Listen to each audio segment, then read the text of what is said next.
Você já ouviu falar em manguezal? É um ecossistema único onde a terra encontra o mar. São áreas alagadas em regiões costeiras, dominadas por árvores e arbustos adaptados à água salgada, como as mangueiras. Suas raízes expostas formam uma rede que protege o solo da erosão. O manguezal é berçário da vida marinha.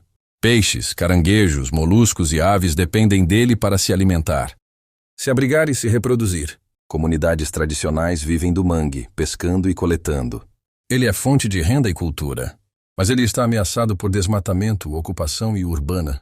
Proteger o manguezal é proteger a biodiversidade, combater o aquecimento global e garantir o futuro das comunidades. Manguezal, tesouro verde entre o mar e a terra. Vamos preservar?